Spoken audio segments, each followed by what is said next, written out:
Welcome back for another week of BP Kids Online. Hopefully you've been here with us the past couple weeks as we have been going through our series Unusual. We have so much fun stuff planned, so without further ado, let's get on with our video. Hi, I'm Grace, and today I'm going to be reading the memory verse of the month.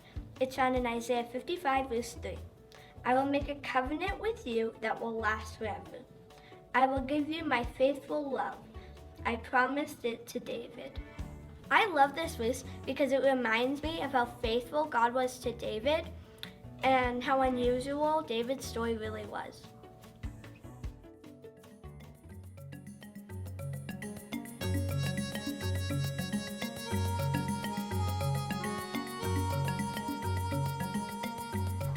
Today we're looking at a very pink animal. Yep, you guessed it. Today we're looking at flamingos.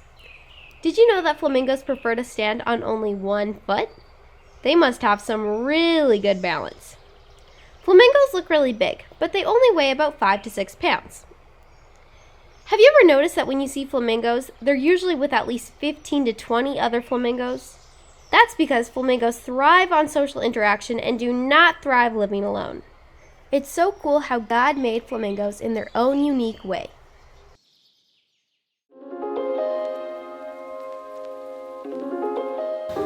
Hey guys, this week's big idea is God does unexpected things. And you see all these flowers around me? These flowers start off with little leaves and they turn into flowers and they bloom.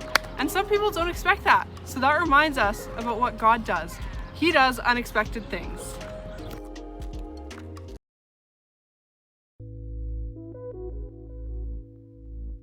Hey kids, this week we're talking about David. We're looking at 2 Samuel chapter 7, and this chapter is titled God's Promise to David. I want you to take a second and think, what do you think God's promise is? Let's read a little bit into the chapter. After the king, David, was settled in his palace and the Lord had given him rest from all his enemies around him, he said to Nathan the prophet, "Here I am, living in a house of cedar, while the ark of God remains in a tent." I want to pause for 1 second and think about, okay, ark of God, tent, he's living in a house of cedar. What does that mean? Oh, he's living in a palace, and this ark of God is in a tent. So David's thinking that the ark of God, the Spirit of God, is living in a tent, and he needs to build a house for the Spirit of God? Let's keep reading and see if we find out anything else about how David sees God. Nathan replied to the king, "Whatever you have in mind, go ahead and do it, for the Lord is with you." Just go ahead and make him a house? Do it without talking to God? That seems like an interesting choice. But then that night the word of the Lord came to Nathan, the prophet, saying, "Go and tell my servant David, this is what the Lord says. Are you the one to build me a house to dwell in? I have not dwelt in a house from the day I brought the Israelites up out of Egypt to this day. I have been moving from place to place with a tent as my dwelling. Wherever I have moved with all the Israelites, did I ever say to any of the rulers whom I commanded to shepherd my people Israel, 'Why have you not built me a house of cedar?' Now then, tell my servant David, this is what the Lord Almighty says. I took you from the pasture, from tending the flock, and appointed you ruler over my people Israel. I have been with you wherever you have gone, and I have cut you off all your enemies from before you."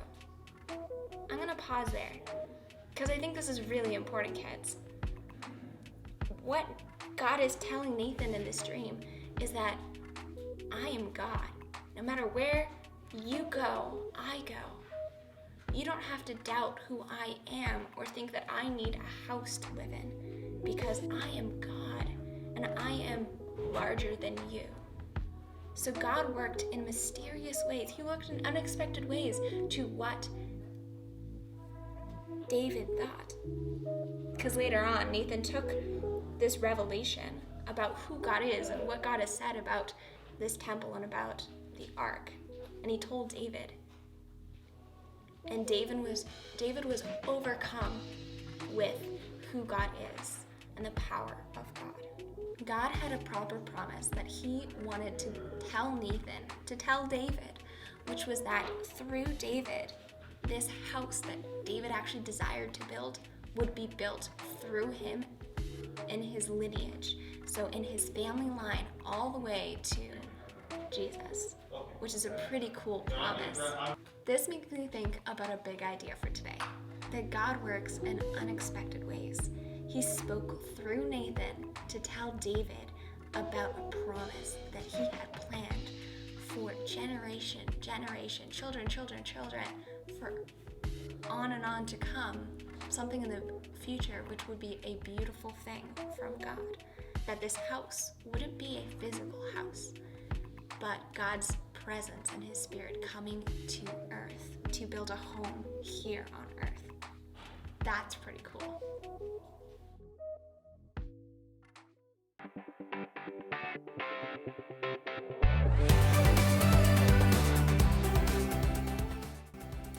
Hey baby kids, I'm here to answer your question about the Bible. One question is, why is there two parts of the Bible?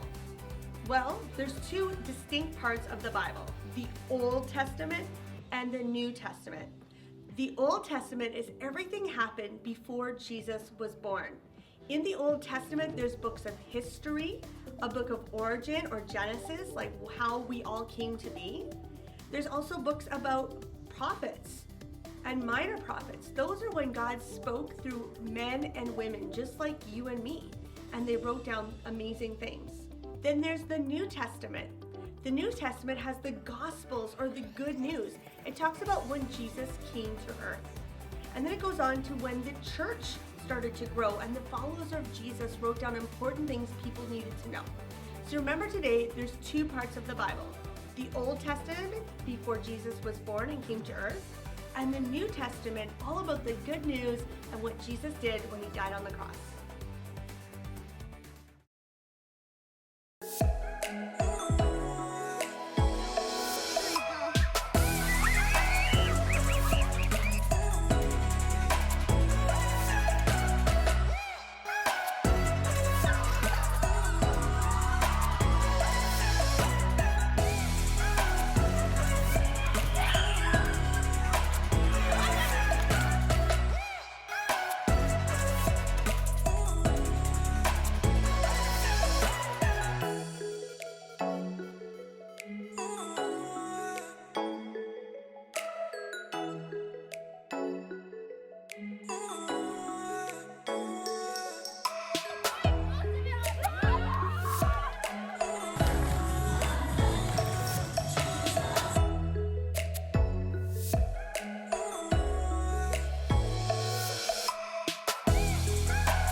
Well, we are so glad that you were able to join us for another week of BP Kids Online. Make sure you guys follow us on Instagram and subscribe down below so you guys can be notified whenever we have a new video. Bye guys, have a great week.